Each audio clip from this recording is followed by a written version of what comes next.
بسم اللہ الرحمن الرحیم وَإِذَا نَادَيْتُمْ إِلَى الصَّلَاةِ، جب نماز کے لیے اذان دی جائے۔ کچھ اعمال ہمارے ایسے ہیں جو بہت ہی چھوٹے ہیں لیکن اجر و ثواب کے اعتبار سے بہت ہی بڑے ہیں۔ عمل چھوٹا، انعام بہت ہی بڑا، ان میں سے ایک اذان بھی ہے۔ حضور پاک سرور عالم صلی اللہ علیہ وآلہ وسلم نے فرمایا، جو شخص اذان سنے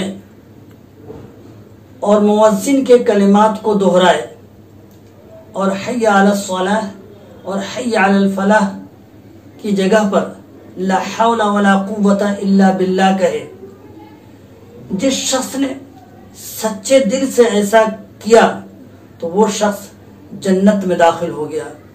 یہ حدیث شریف مسلم شریف اور ابو داؤد شریف میں ہے۔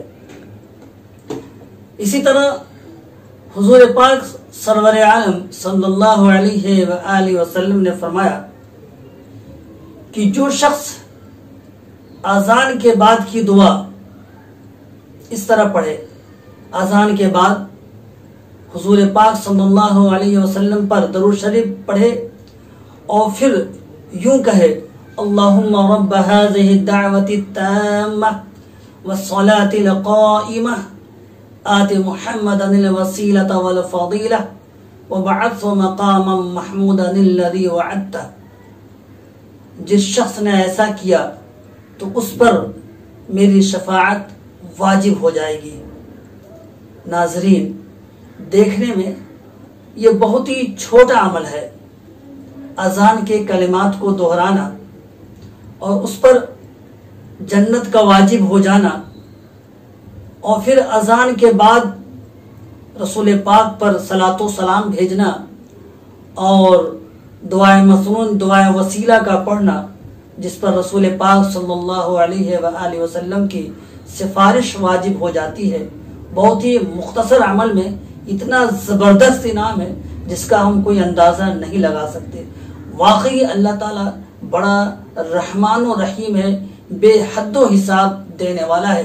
اس لیے رسول پاک فرماتے تھے، یہ قرآن میں بھی ہے، وَإِن تَعُدُّوا نِعْمَةَ اللَّهِ لَا تُحْصُوهَا، اللہ کی نعمتوں کو شمار کرنا چاہو تو تم شمار نہیں کر سکتے۔ بے شک اذان کے بعد والی یہ دعا ہمارے لیے بہت بڑا انعام ہے، تو ہمیں یہ چاہیے کہ ہم اذان کے کلمات کو دہرائیں اور اذان کے بعد کی دعا کو ہم ضرور پڑھیں۔ اسی طرح رسول پاک صلی اللہ علیہ وسلم نے فرمایا کہ اذان اور اقامت کے درمیان کوئی دعا رد نہیں ہوتی ہے۔ حضرت انس رضی اللہ عنہ نے سوال کیا کہ یا رسول اللہ، اس موقع پر دعا قبول ہوتی ہے تو ہم کون سی دعا مانگے؟ حضور پاک صلی اللہ علیہ وآلہ وسلم نے فرمایا کہ دنیا اور آخرت کی عافیت طلب کرو۔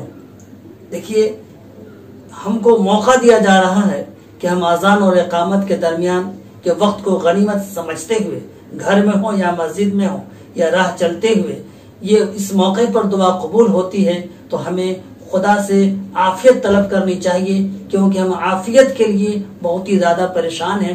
عافیت تقسیم ہو رہی ہے، خدا کی رحمت تقسیم ہو رہی ہے، لیکن ہم لینے کے موڈ میں نہیں ہیں۔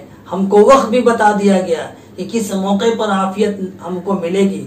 کاش ہم اس وقت کی قدر کرتے اور اذان اور اقامت کے دوران ہم اپنے حق میں عافیت کی دعا فرماتے، تو اللہ تعالی ہمیں عمل کی توفیق عطا فرماوے۔ وآخر دعوانا الحمدللہ رب العالمین۔